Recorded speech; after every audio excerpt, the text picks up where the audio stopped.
കനത്ത മഴയിൽ തലശ്ശേരി ഗുഡ്ഷെഡ് റോഡിൽ വെള്ളം കയറി. ഇതോടെ യാത്രക്കാരും വാഹനങ്ങളും വെള്ളക്കെട്ടിൽ കുടുങ്ങി. റെയിൽവേ സ്റ്റേഷൻ പ്രവേശന ഭാഗത്താണ് വെള്ളക്കെട്ട് രൂക്ഷമായിട്ടുള്ളത്. കഴിഞ്ഞ ദിവസം മുതൽ പെയ്യുന്ന ശക്തമായ മഴയിൽ Thalassery goods shed road railway station പ്രവേശന ഭാഗത്ത് വെള്ളക്കെട്ട് രൂക്ഷം. രാത്രിയിൽ പലർക്കും വെള്ളക്കെട്ട് തിരിച്ചറിയാൻ കഴിയാതെ വാഹനങ്ങൾ ഉൾപ്പെടെ കുടുങ്ങുന്ന അവസ്ഥയായിരുന്നു. ഇരുചക്ര വാഹനങ്ങളിലും ഓട്ടോറിക്ഷകളിലും ഉൾവശത്തുൾപ്പെടെ വെള്ളം കയറി കേടുപാടുകൾ സംഭവിച്ചു. സമീപത്തെ കടകളിലും വെള്ളം കയറി. ചുമട്ട് തൊഴിലാളികളും കച്ചവടക്കാരും ചേർന്ന് പാർക്കിംഗ് ഏരിയയ്ക്ക് സമീപം ബദൽ വഴിയൊരുക്കിയാണ് രാത്രി സമയത്തുൾപ്പെടെ യാത്രക്കാരെ കടത്തിവിട്ടത്.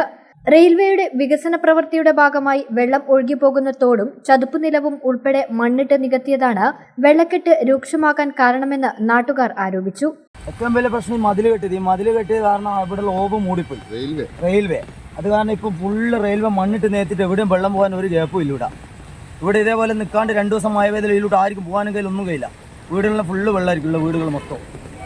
അതാണ് ഇവിടുത്തെ അവസ്ഥ. ഇപ്പോൾ തലശ്ശേരി റെയിൽവേ മണ്ണിട്ട് നികത്തുന്നതിന് ശാശ്വത പരിഹാരം കാണാതെ അവർ നടത്തിയൊരു അനായാസയാണ് ഈ വെള്ളത്തിനുള്ള കാരണം. ഇതിലൂടെ പണ്ട് വെള്ളം പോകാനുള്ള ഒരു ഓവുചാലുണ്ടായിരുന്നു, അത് മൂടപ്പെട്ട് നിലവിൽ വെള്ളം പോകാനുള്ള യാതൊരു സംവിധാനമില്ല. ഇന്നലെ രാത്രി ഏകദേശം 11 മണി കഴിഞ്ഞ് നമ്മളിലേക്ക് ഇരുന്ന് പോകുമ്പോൾ കാരണം റെയിൽവേയിൽ നിന്ന് വരുന്ന ആളുകളെ അങ്ങോട്ടും ഇങ്ങോട്ടും മാറ്റാൻ ഒരുപാട് വണ്ടികൾ ഓഫായി കിടക്കുന്നുണ്ടായിരുന്നു.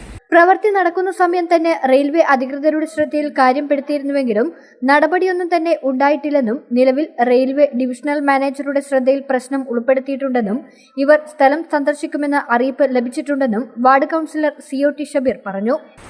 റെയിൽവേ അവരുടെ കൊമേഴ്ഷ്യൽ ആവശ്യത്തിന് വേണ്ടി അവിടെയുള്ള ചതുപ്പ് നിലയങ്ങൾ കംപ്ലീറ്റ് മണ്ണിട്ട് നികത്തിയതിൻ്റെ ഭാഗമായിട്ടാണ് ഇപ്പോൾ ചരിത്രത്തിൽ ആദ്യമായി ഗുഡ്ഷെഡ് റോഡ് ഈ ഭാഗത്ത് വെള്ളം കയറിയിട്ടുള്ളത്. അതിനുവേണ്ടി റെയിൽവേയുടെ ശ്രദ്ധയിൽപ്പെടുത്തിയിട്ടുണ്ട്. ഇന്ന് പാലക്കാട് നിന്നും 10:30 മണിക്ക് അതിൻ്റെ മാനേജർ അടക്കം വരുന്നുണ്ട്. രാവിലെ കൂടുതൽ ശ്രദ്ധയിൽപ്പെടുത്തി അതിൻ്റെ കാര്യങ്ങൾ പരിഹരിച്ചു തരണമെന്നാണ് നാട്ടുകാർ എന്ന രീതിയിൽ പറയാനുള്ളത്. മഴ തുടരുകയാണെങ്കിൽ സ്ഥിതി രൂക്ഷമാകുമെന്നാണ് നാട്ടുകാർ പറയുന്നത്. News bureau, Thalassery.